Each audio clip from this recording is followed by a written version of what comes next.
se retrouve aujourd'hui pour débuter un nouveau vlog. On est jeudi et je rigole mais c'est parfaitement nerveux. On est jeudi, alors pour la simple et bonne raison que les personnes qui me suivent sur Instagram, vous avez dû voir ma story du jour. J'ai perdu la totalité de ce que j'ai enregistré depuis le début de la semaine. Heureusement, entre gros guillemets, qu'il n'y avait pas grand chose puisque j'ai terminé donc un livre et là je suis en train de terminer le second. Donc heureusement qu'on n'est pas sur une énorme semaine de lecture et de réception où je suis obligée de tout retourner. Mais c'est quand même un peu embêtant parce que voilà, on perd du temps et puis on perd aussi un peu en spontanéité puisque j'ai tendance à vous parler des livres quand je suis en train de les lire, quand je les termine.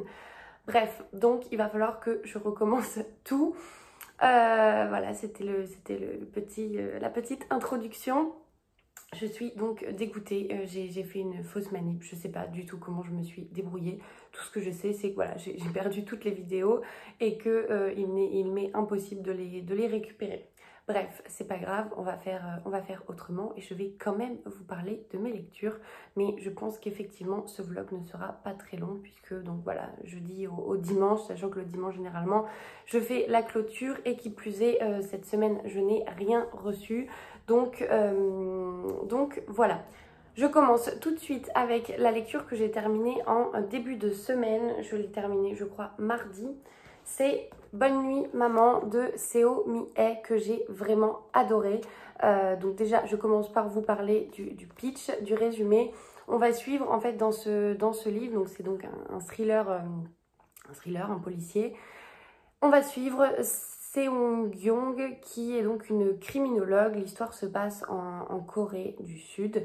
Et on va suivre cette criminologue qui, du jour au lendemain, est appelée par un criminel, un tueur en série qui est condamné à mort, mais qui, du coup, est en attente en prison. Et cette personne, ce tueur en série, a toujours refusé d'accorder des entretiens à qui que ce soit. Il n'a d'ailleurs jamais voulu dire qui exactement il avait tué, combien de victimes il avait faites. Et pour la première fois, il décide de parler à quelqu'un et il choisit Seong-gyong. Et en fait, donc, je vais éviter de prononcer son nom parce que j'ai un petit peu de mal. La criminologue en question ne va pas dans un premier temps comprendre pourquoi elle, puisqu'elle ne connaît pas ce tueur en série, elle le connaît de nom, mais ils ne se sont jamais rencontrés, donc elle a du mal à comprendre pourquoi il l'a choisi elle. On va avoir cette première histoire en toile de fond où donc elle va se rendre à la prison pour faire des entretiens avec ce tueur en série. Et on va également suivre en parallèle sa vie personnelle puisque elle vient relativement d'être chamboulée. Son mari donc en fait avait une fille d'un précédent mariage, une petite fille de 11 ans. Et en fait, cette petite fille va se retrouver confiée à Seong-gyong et son mari, puisque les personnes chez qui elle vivait jusqu'ici, à savoir ses grands-parents, sont morts dans un incendie. Donc Seong-gyong va apprendre à devenir, entre guillemets, maman, à s'occuper d'un enfant, et qui plus est, d'une enfant qui ne veut pas d'elle, qui est relativement... qui est très étrange, faut le dire, qui est très perturbée par ce qu'elle a pu vivre précédemment dans son enfance, qui est très froide, très, très dure. Et donc forcément, la relation entre les deux va être très compliquée. Et qui plus est, encore plus compliquée, puisque donc les meurtres des grands-parents sont pour le moins très, très, très suspects. Et donc on va suivre ces deux histoires un peu en parallèle, on va alterner au niveau des chapitres entre les entretiens avec le tueur en série et les phases de vie familiale. Et voilà, je peux difficilement en dire plus parce qu'en fait ce livre, je l'ai adoré. Très honnêtement, c'est une très très très très bonne surprise pour moi, je ne m'attendais pas du tout à ça. C'est prévisible dans le sens où en fait on se doute qu'il y a quelque chose. On se doute qu'il va se passer quelque chose au fur et à mesure du livre et de la rencontre avec certains personnages, mais je n'ai pas du tout réussi à savoir quoi, à savoir ce qu'il allait se passer, à être capable de tout anticiper. Et concrètement, on a une tension qui est juste, elle est présente dès les premières pages jusqu'à la dernière ligne. On a une tension vraiment qui est au maximum. C'est le genre de livre, il n'y a pas énormément de rebondissements en soi, mais pour autant, je l'ai trouvé palpitant, je l'ai trouvé haletant. Et concrètement, ça a été un page-turner dans le sens où je me disais, bon allez, je m'arrête là, j'ai terminé mon chapitre, je passe à autre chose. Et en fait, non, j'arrivais à la fin du chapitre et je me disais, non, j'ai envie d'en savoir plus. Je lis juste un chapitre et puis un chapitre, ça se finit, on sait très bien comment. À la fin, il reste 40 pages et puis on se dit, bah, je peux pas m'arrêter là, il reste que 40 pages. Et donc, on finit le livre. Bref, vraiment, ça a été une très belle découverte. J'ai adoré et je suis super contente. C'est vraiment ma plus belle lecture jusqu'ici dans le cadre du jury du prix des lecteurs du livre de poche. Et qui plus est, cette fois-ci, contrairement à Joueuse que j'avais beaucoup aimé aussi, là, c'est un vrai polar. Donc, il est parfaitement dans sa catégorie. Et je crois qu'il a plus ou moins fait l'unanimité. Il a donc été le gagnant, entre guillemets, du mois de mai. Et voilà, je crois que tous les jurés l'ont apprécié autant que moi. En tout cas, grande majorité. Donc, je vous le recommande très chaudement si vous ne connaissez pas. C'est une autrice donc coréenne et il n'est pas très long, hein. Il fait 310 pages. Oui, 320 pages. Donc, ça se lit très vite et on est plongé dedans dès les premières pages. On ressent l'atmosphère, les personnages, on s'inquiète avec eux et voilà. Donc, je vous le recommande très chaudement. J'ai commencé ensuite une autre lecture. Je suis sur le point de la terminer. Je peine un petit peu en ce moment à lire beaucoup parce que alors le travail s'est un petit peu calmé, mais j'ai quand même une grosse fatigue accumulée. Et le soir, je sombre en fait en 3 minutes, concrètement. Donc, c'est pas évident pour bien avancer dans un livre. Mais ma lecture en cours, je l'adore. C'est Les Dames de Marlowe de Robert Thorogood. C'est un cozy murder. C'est les éditions La Martinière. Il est sorti très récemment. Il est sorti en mai, je crois. Mai ou en juin.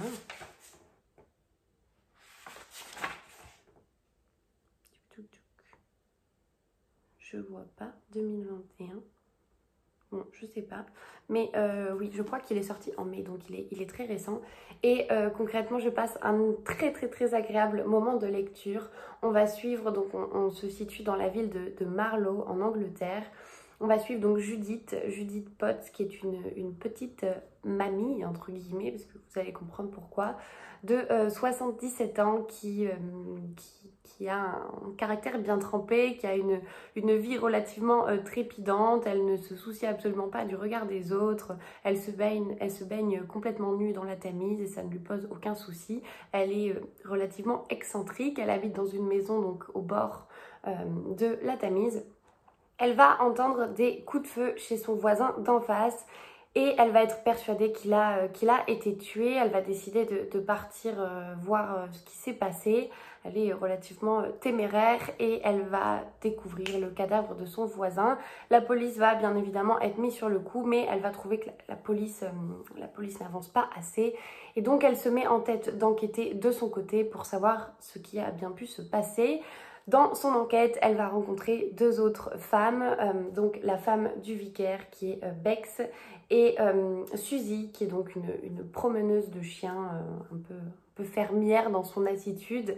Et toutes les 3, elles vont décider d'enquêter sur ce qui a bien pu se passer, sur ce qui est arrivé à Stéphane, donc le voisin de Judith. Et puis voilà, il va se passer plein d'autres choses. On va découvrir d'autres choses. Il va y avoir plusieurs enquêtes mêlées. Et très honnêtement, j'adore. Il y a beaucoup d'humour. Ça se lit très bien. C'est Judith, le personnage de Judith est très attachant puisqu'en fait c'est une mamie, certes par son âge, mais enfin une mamie, non, une vieille dame par son âge, mais elle est tellement dynamique, elle fait tellement de choses À aucun moment, voilà, on se dit qu'elle a cet âge-là. Et on a voilà, beaucoup d'humour, beaucoup de dérision, d'autodérision. Et ce trio de femmes est certes improbable, mais très très très attachant. Et j'ai vraiment hâte d'en savoir plus. Il me reste 40 pages, donc là ça va se finir très vite. Et ce que j'aime par-dessus tout, alors je vous montre. En fait, il faut juste que je retrouve. Voilà. Déjà, donc quand on arrive sur un chapitre, en fait, Judith et le métier de Judith, elle est créatrice de mots croisés, de grilles de mots croisés. Donc voilà, c'est elle qui imagine, qui pense les énigmes, les mots, etc. sur les grilles de mots croisés. Et donc on a cette thématique des mots croisés qui est quand même très très très présente tout au long du livre, même pendant l'enquête. Et donc on a un petit clin d'œil à ça au niveau des chapitres. Là par exemple vous avez écrit chapitre 10. Et surtout, à la fin de chaque partie, on a une sorte de bilan de l'enquête où en fait, voilà, vous avez donc horizontalement et verticalement, vous avez les énigmes et vous êtes censé donc remplir cette grille pour avancer dans l'enquête. J'ai essayé très honnêtement et je les ai trouvées très très très très dures, mais je sais que les filles avec qui je fais cette lecture commune, on est un gros groupe, il y a Estelle, Flo, Mag, je crois. En tout cas, il y a pas mal de monde. Certaines ont essayé, certaines ont d'ailleurs réussi et chapeau à elles parce que très honnêtement j'ai regardé un peu et j'ai eu beaucoup de mal à les remplir. Donc voilà, il me reste très peu de pages, j'adore, on a beaucoup de suspense, pas mal de rebondissements, beaucoup d'humour et c'est tout ce dont j'avais besoin. Vraiment, on s'ennuie pas du tout et puis on a ces personnages qui enquêtent, qui sont très très très attachants. Donc voilà, pour l'instant c'est une super lecture et une super réussite ce tome 1. Le tome 2 sort en 2022, je sais pas exactement quand, et j'ai déjà hyper hâte. Il va être dans ma wishlist immédiatement, je pense, parce que voilà, déjà vous connaissez ma passion pour les cozy mystery et celui-ci est vraiment très réussi. Donc voilà, pareil, je vous le recommande si vous avez envie de découvrir les cozy murder. Franchement, ça n'a rien à voir avec Rendez-vous avec le crime, enfin avec les détectives du Yorkshire, etc. On a un petit peu, mais vraiment un tout petit peu d'Agatha Raisin dans le sens où voilà, Judith comme Agatha est relativement excentrique, elle n'a pas froid aux yeux, elle n'a pas peur de dire les choses comme elle les pense, mais elle est quand même, je trouve, plus attachante qu'Agatha Raisin. Et puis voilà, elle fonctionne avec deux autres femmes qui ont aussi des choses à amener et qui sont très attachantes aussi. Donc c'est un trio qui pour moi fonctionne très bien et que j'ai déjà hâte de retrouver dans le tome 2 qui suivra. Je ne sais absolument pas ce que je vais lire après. J'attends déjà de le terminer. J'hésitais entre deux livres qui sont donc Les femmes de Brewster Place de Gloria Naylor. Je vous en avais parlé dans la vidéo sur les romans qui se passent pendant la période de la ségrégation. Le résumé, c'est donc, on va suivre donc Mattie, matriarche, étamée, invincible au volant de sa Cadillac, Kiswana la révoltée, Baby Coralie, Ciel et les deux filles du numéro 312, tout échoué à Brewster Place, ghetto noir du nord des États-Unis au cœur des 70s.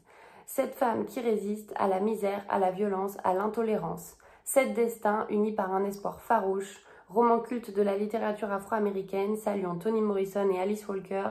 Ce portrait choral vibrant d'émotions brutes est une ode aux héroïnes de la marge. Magnifique. C'est un livre donc qui me faisait hyper envie, que j'avais acheté suite à vos nombreux conseils par rapport à la période de la ségrégation. Il n'est pas très épais, c'est surtout ça qui me motive au-delà de la thématique qui m'attire beaucoup. Mais il fait 260 pages, donc ça peut être parfait pour terminer la semaine, sachant que donc voilà, on est en fin de semaine, j'ai pas envie de commencer un pavé de 400 ou 500 pages, ou voire même plus. Donc je me disais que ça pouvait être l'alternative, je sais pas encore. Et sinon, j'hésitais aussi avec Vis-à-vis de Peter Swanson, dont je vous ai parlé très récemment, puisque donc c'est un achat récent totalement influencé par Estelle. Et donc dans Vis-à-vis, on va suivre une illustratrice talentueuse mais psychologiquement fragile, Anne. Elle a enfin trouvé un équilibre dans sa vie. Elle déménage avec son mari dans une jolie petite ville proche de Boston et sympathise avec ses voisins Mira et Matthew. Mais à l'occasion d'un dîner, Anne repère dans le bureau de Matthew un trophée sportif lié à un ancien meurtre non élucidé et qui l'a obsédé par le passé. Anne sait maintenant qui est le tueur, pire encore, elle comprend très vite que Matthew sait qu'elle sait. À moins que tout cela ne soit le symptôme d'un nouvel épisode psychotique ou alors une simple coïncidence.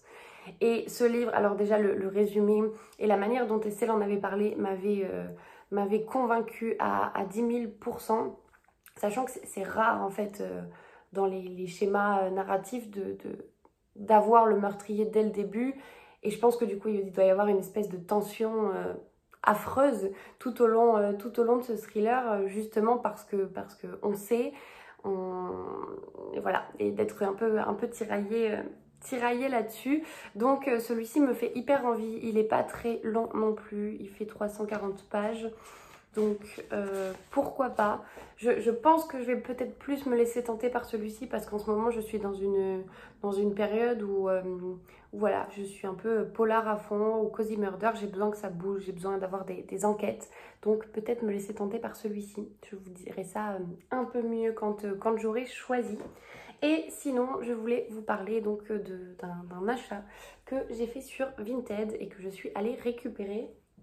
C'est Meurtre à Kingfisher Hill de Sophie Hannah, donc qui est entre guillemets l'autrice qui a été validée entre guillemets par les héritiers d'Agatha Christie. Elle a donc l'autorisation, voilà, d'écrire avec, vous avez son nom ici, d'écrire sous le pseudonyme, enfin c'est pas tout à fait un pseudonyme, mais en gros de se voir apposer le label entre guillemets Agatha Christie. C'est donc un Hercule Poirot et je sais pas, j'ai pas dû en parler très souvent, mais en fait je n'ai jamais lu de Agatha Christie. Alors honte à moi, hein, vous pouvez dire tout ce que vous voulez. Je n'ai jamais lu de Agatha Christie, j'en ai qu'un seul dans ma pile à lire, c'est Associé contre le crime. Et encore, même celui-ci, je ne l'avais pas acheté nécessairement volontairement, je l'avais acheté de base avec un autre pour peut-être compléter la collection d'Estelle, donc du compte Petite Lectrice, si jamais elle ne l'avait pas. Et finalement, elle l'avait, donc je lui avais envoyé seulement un livre sur les deux que j'avais acheté. Et donc, je m'étais gardée Associée contre le crime. Je ne l'ai pas encore lu et pourtant il est très court, donc pourquoi pas. Et par contre, cette saga me tentait beaucoup. Il y a, si je dis pas de bêtises, il doit y avoir 4 tomes jusqu'ici qui sont parus. J'avais les 3 précédents que j'avais déjà commandés, eux aussi d'occasion, donc en grand format aux éditions du Masque comme ça. Et je dis pas de bêtises. Oui, c'est les éditions du Masque. Je voulais vraiment pas vous dire de bêtises, sachant qu'il n'y a pas... non, ici. Et voilà, donc là j'ai commandé celui-ci, c'est celui qui est sorti le plus récemment. Il date de 2020, oui c'est ça, 2020. Et donc les tomes précédents, c'est Meurtre en majuscule, La mort a ses raisons et Crime en toutes lettres. Les 4 donc suivent Hercule Poirot comme personnage principal. Et donc on va suivre là dans celui-ci Hercule Poirot qui doit partir de Londres en autocar pour rejoindre le domaine huppé de Kingfisher Hill. Richard Davenport a convoqué le célèbre détective afin d'innocenter sa fiancée Hélène du meurtre de son frère Frank Davenport. Mais sa requête est assortie d'une étrange condition. Poirot ne doit dévoiler à personne le motif de sa venue. Le trajet est brutalement interrompu lorsqu'une femme affolée demande à descendre. Oulala, je suis fatiguée. Elle affirme que si elle peut rester assise à sa place, elle sera assassinée. Le reste du voyage se déroule sans encombre, mais l'incident pique la curiosité de Poirot. Peu de temps après, ses craintes se voient confirmées quand un cadavre est découvert, accompagné d'une note macabre. Ce meurtre et l'incident de l'autocar sont-ils autant d'indices qui pourraient élucider le meurtre de Frank Davenport? Poirot saura-t-il trouver l'assassin à temps et sauver une femme injustement condamnée à la potence? Et J'avais vu donc celui-ci pas mal de retours bien évidemment quand il est sorti. Estelle l'avait lu, elle avait je crois beaucoup aimé, donc je m'étais dit que voilà, j'allais le commander sur Vinted lorsque je le trouverai à un prix raisonnable et dans un bon état, ce qui est le cas hein, puisque voilà, il est quand même en très bon état, la tranche n'est pas cassée, il est tout propre, tout clean, donc voilà. Je pense pas le lire de suite, je pense plutôt me le garder pour une période d'automne peut-être, parce que je sais pas pourquoi, je m'imagine plus voir ça, enfin lire ça en automne qu'en plein été. Mais voilà, en tout cas j'ai très hâte de découvrir cette saga. Et en revanche je ne sais pas, sachant que donc j'ai les 3 précédents que je n'ai pas lus non plus, ils sont dans ma pile à lire. Je ne sais pas si il faut les lire dans l'ordre ou si c'est des enquêtes totalement indépendantes. Donc si jamais parmi vous il y a des personnes qui connaissent, qui ont lu ces 4-là, n'hésitez pas à me le dire, à me conseiller le livre par lequel il vaut mieux commencer. Et voilà, ça m'aidera très certainement. Bref, sur ce, je m'arrête ici. J'ai plus ou moins donc rattrapé mon retard et ma perte de vidéos. Et voilà, je suis bon, effectivement un peu dégoûtée parce que ça n'a pas la même saveur que de vous prendre tous les jours. Mais bon, tant pis, c'est le jeu et le principal, c'est de vous parler de mes lectures. Donc voilà, je m'arrête ici et je vous reprends demain.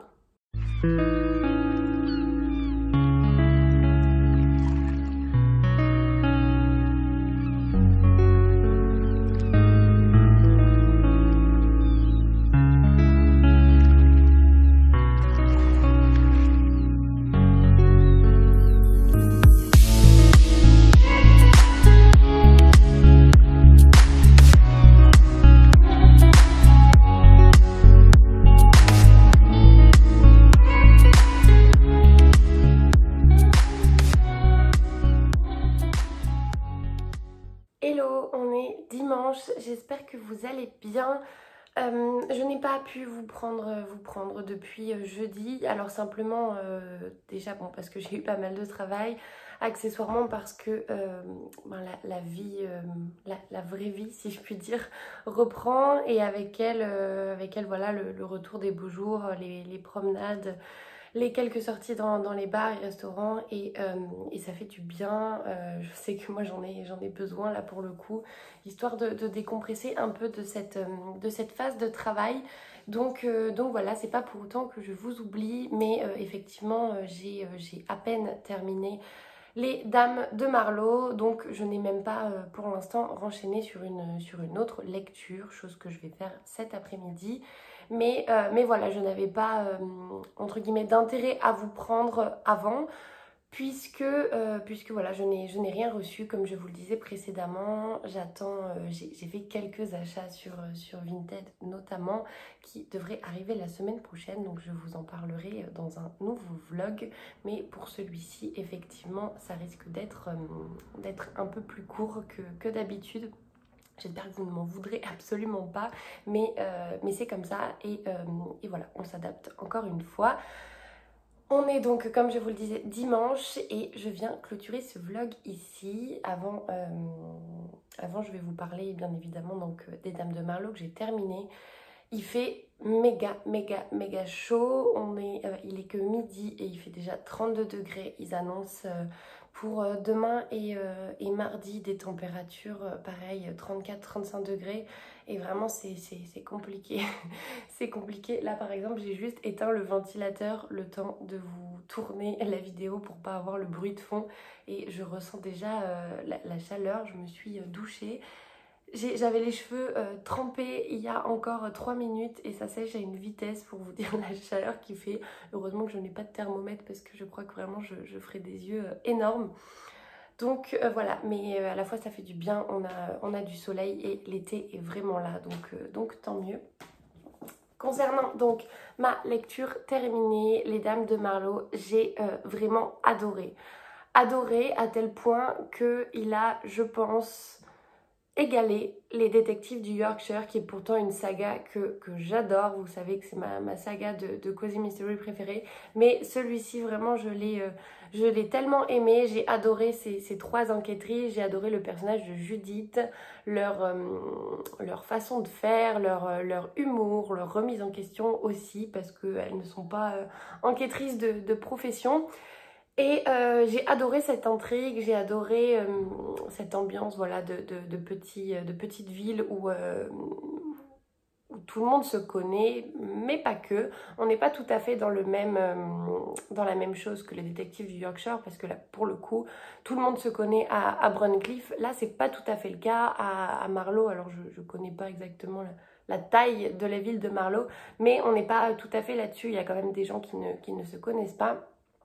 Et on est moins sur le côté ragotage, mais il y a une vraie enquête et j'ai trouvé qu'il y avait beaucoup de suspense jusqu'à la dernière page. Voilà, on a plein de rebondissements et je trouve que l'écriture est faite, enfin comment dire, l'enquête répond tout à fait aux attentes du lecteur. C'est-à-dire que à certains moments, on arrive à avoir on va par exemple avoir des suspicions, des doutes en tant que lecteur à la lecture d'un indice supplémentaire ou d'un témoignage. On va se dire ah bah si c'est sûr, c'est lui. Et puis en fait, l'hypothèse, elle est immédiatement démontée ou alors explorée par Judith, Bex et Suzy. Enfin, en tout cas, elle est immédiatement explorée et je trouve ça super satisfaisant parce qu'en fait, on se dit pas dès le début, bah oui, mais c'était ça la piste qu'il fallait explorer et vu qu'ils ont attendu la fin pour l'explorer, forcément, c'était ça dès le début. Non, là, je trouve vraiment que les enquêtrices vont tout à fait à la même vitesse que le lecteur et c'est super agréable à lire. On a beaucoup de rebondissements, beaucoup de fausses pistes, si je puis dire. Enfin, c'est même pas des fausses pistes, mais on a beaucoup d'éléments et on arrive à en imbriquer certains, mais quand on en imbrique certains, finalement, c'est deux autres qui ne vont pas ensemble et on n'arrive pas à trouver de corrélation. Ensuite, on arrive à faire le lien entre deux choses, mais finalement, c'est démonté parce qu'il se passe autre chose et que voilà. Et franchement, cette enquête, elle m'a embarquée. Et j'ai vraiment adoré, donc j'ai très hâte de lire la suite qui sortira en 2022. Et franchement, c'est l'un de mes Cozy Murder préférés. Comme je vous le disais, à la même, sur la même ligne que les détectives du Yorkshire que j'ai adoré fois 1000. Donc voilà, un super nom de Cozy Murder à retenir.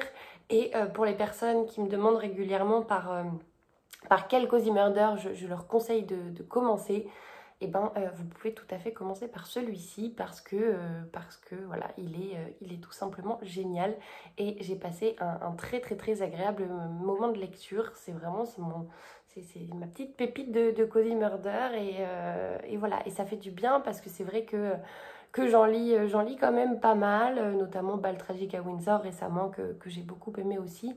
Mais voilà, il n'y a pas eu ce petit côté coup de cœur, ce petit côté waouh avec énormément de suspense. Et là, c'était le cas pour celui-ci. Donc voilà, je vous le recommande beaucoup. Et je m'arrête ici puisque donc il faut que je clôture ce vlog et que j'aille le monter pour qu'il puisse sortir en temps et en heure. J'espère que vous avez passé un agréable moment en ma compagnie. Je vous promets la semaine prochaine d'avoir davantage de livres à vous présenter. Et en attendant, j'espère que voilà, vous avez quand même passé un bon moment. Je vous souhaite de belles lectures, de belles découvertes et puis je vous dis à la prochaine.